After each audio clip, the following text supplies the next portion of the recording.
boleh minimizekan dia punya masalah trafik di kawasan itu, kita boleh consider. Tetapi hari ini kita bantah kerana kita tidak dimaklumkan.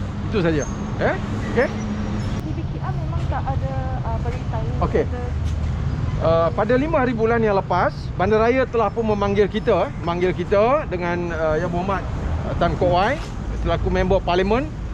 Dalam perjumpaan mesyuarat itu dipengusikan oleh Datuk Azmi, pengarah bahagian projek, dan dia juga menyatakan dia telah melakukan kesilapan kerana tidak memanggil kita.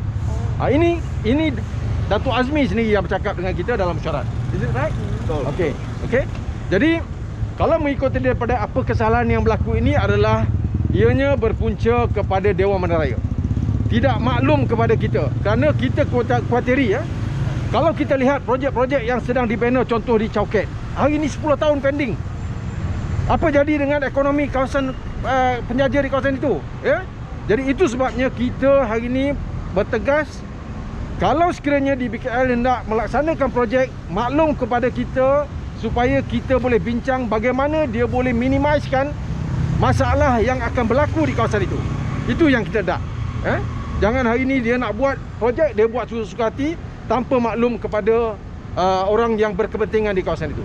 Kerana saya adalah selaku Presiden Peniaga di wilayah Persekutuan ini merangkumi semua bangsa.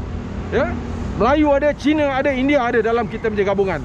Jadi pada saya, masyarakat peniaga ni saya lebih mementingkan kepada mereka kerana kita baru saja lepas daripada Covid. 1 tahun 8 bulan kita tak boleh berniaga, dan hari ini baru kita mula nak berniaga. Kita dah dimaklumkan akan ada satu projek pelebaran di Jalan Liu, Jembatan Jalan Liu, dan ianya boleh menjejaskan masyarakat peniaga sekiranya struktur itu dibina di kawasan itu. Kalau tidak kita minimizekan bagaimana cara untuk kita nak mengurangkan kesesakan di kawasan itu. Kerana sebelum projek, kawasan itu dah memang sesak. Apabila projek berjalan, projek dilaksanakan, sudah tentulah keadaan di kawasan itu akan lebih sesak lagi. Maka itu kita nak supaya DBKL kena prihatin kepada masyarakat peniaga dan orang yang berkepentingan di kawasan itu. Okey. Pengembangan jalan tu, pelebaran jalan bila dia? DBKL berjanji dia akan panggil lagi kita dan dia akan maklumkan kepada kita plan, structure plan tu bagaimana pelaksanaan itu akan dilaksanakan. DBKL akan panggil kita dalam masa terdekat lah. Ini janji Datuk Azmi kepada kita, dan dia akan panggil, dia akan bentangkan bagaimana ia dapat membantu supaya keadaan kesesakan itu dapat kita kurangkan. Itu kita macam mana? Projek tu on hold ke ataupun akan diteruskan?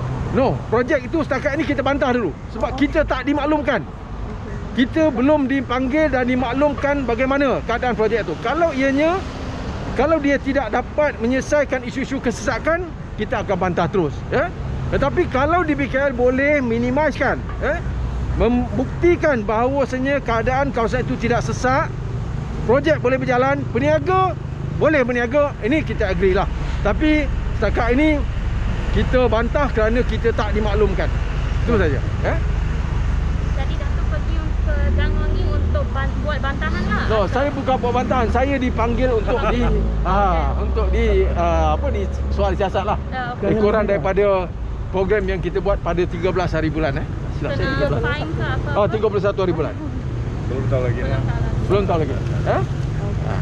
Okey. Inspektor Okey. Azri dia kata dia tunggu baru juga. Okey. I go first. Okey. I come second.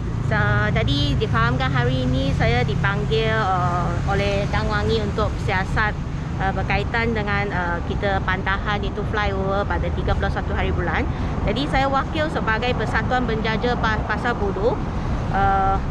Di sini ingin merayulah kepada DBKL itu supaya memahami penjaja-penjaja pasar buruh kita yang selamanya kita menghadapi pandemik COVID ini. Kita telah dua kali kita telah bercuti selama 2-3 bulan tak dapat berniaga sebab COVID ini. Jadi kalau projek ini dilaksanakan, kita penjaja akan menghadapi masalah yang lebih besar sebab kita seperti YB yang cakap, dia akan tiada parking. Lepas tu orang akan menjauhi daripada pasar buruh. Jadi perniagaan penjaja kita akan terjejas.